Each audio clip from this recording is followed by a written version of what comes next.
G'day cobbers and welcome to the channel. Now, before we get stuck into it, just got to get the boring bit out of the way. This is not financial advice. Right, with that done, let's talk about the massive pain in the backside that is trying to get your own Aussie dollars into a crypto exchange. It feels like a bloody battle, and today we're going to give you the good oil on why it's happening and, more importantly, how to win.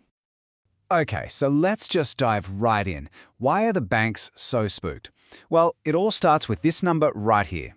In the 2021 financial year, Aussies lost over $500 million to scams. That's $550 million. Now, when the regulators saw that, they pretty much dropped the hammer and told the banks to sort it out. And that, my friends, is when the war on your crypto transfers really began. So yeah, this has become a full-blown standoff. It's you, the average crypto investor, versus the big four banks. And they've rolled out two main strategies to block your cash. If you don't know what they are, you're going to have a really rough time. You can kind of think of it as them building two different types of walls to keep you out. And here they are, their two weapons of choice. So on one side, you've got the rules-based strategy.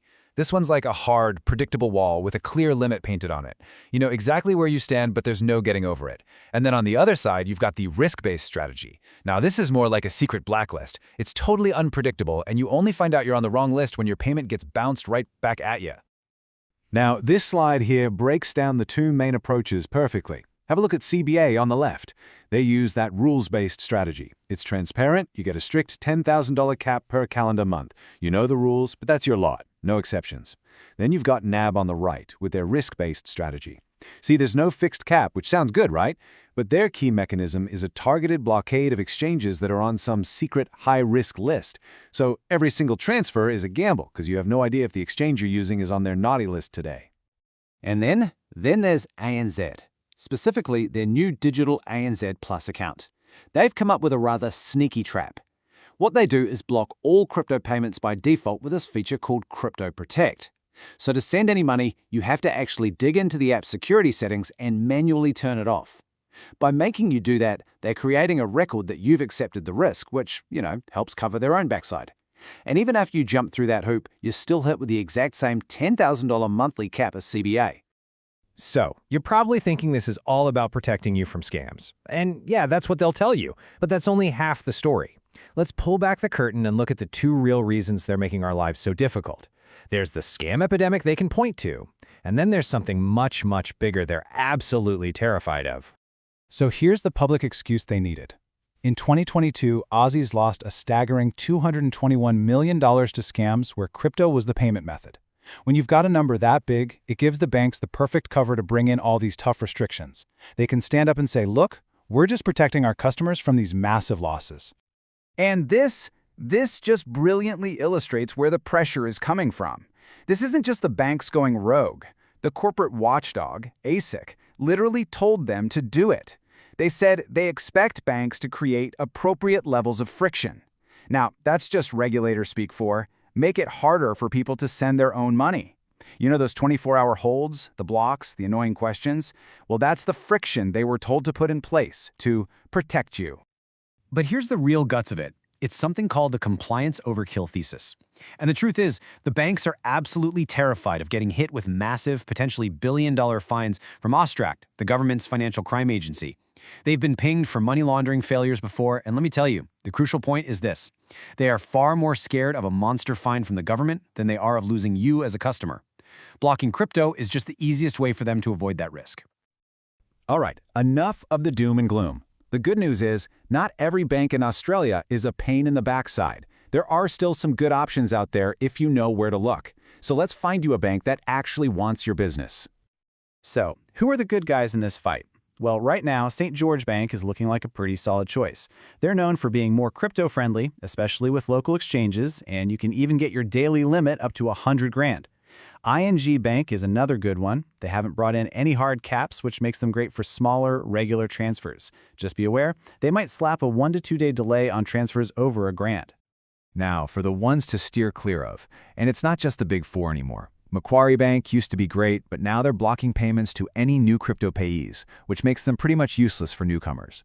Bank of Queensland recently brought in a hard $5,000 monthly cap, and Bendigo Bank, well, they've started blocking what they call high-risk transactions, which sounds a lot like NAB's secret blacklist, doesn't it? So go ahead and add these to your list of banks to avoid. Okay, this is probably the most important part of this whole explainer. We've talked about the problem, now let's talk about the solution. This is your practical, no-nonsense playbook for navigating all this rubbish and actually getting your money where you want it to go. Let's break this down bank by bank. For Commonwealth Bank, it's dead simple. Just stay under the 10 grand monthly limit. There's no way around it. For ANZ Plus, the first thing you must do is go into the app and disable Crypto Protect before you even try to send money. With Westpac, if you're sending a decent chunk of cash, say over 5 grand, call their fraud team before you make the transfer. Seriously, giving them a heads up can save you a world of pain and stop your payment from getting stuck in limbo. So here it is, the Coincobber playbook. Just 5 simple steps. 1.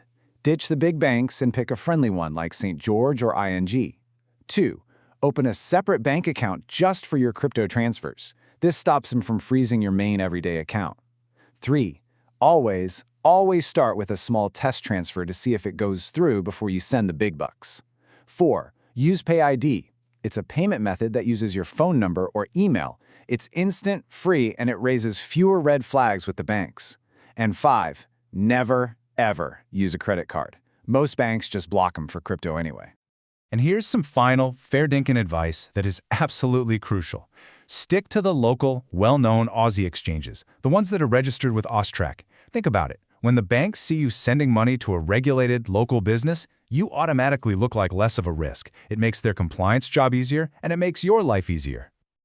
Right, so we've established that these blocks are a massive headache for legitimate investors like us. But we have to ask the honest question. Did all this pain and friction they introduced, did it actually achieve its stated goal? Did it stop the scammers? Well, look, you can't really argue with the numbers. This chart shows that after the banks brought in these restrictions, crypto scam losses in Australia dropped off a cliff. They went from $221 million in 2022 down to just over $71 million. So as much as we hate to admit it, these frustrating policies have demonstrably stopped a lot of Aussies from getting fleeced by crooks. And that leaves us with the big question, doesn't it? We know the restrictions cut down on scams, but we also know that banks are terrified of those billion-dollar fines. So, are they really a noble shield protecting the Aussie public? Or are they just a massive corporation protecting its own bottom line from the wrath of the regulators? I'll let you be the judge of that one. Righto, that's a wrap. If you got the good oil from this explainer and you're a bit clearer on how to fight back against the banks, do us a favor. Whack that like button and subscribe to the Coincobber channel for more straight-up, no-nonsense crypto content. Cheers!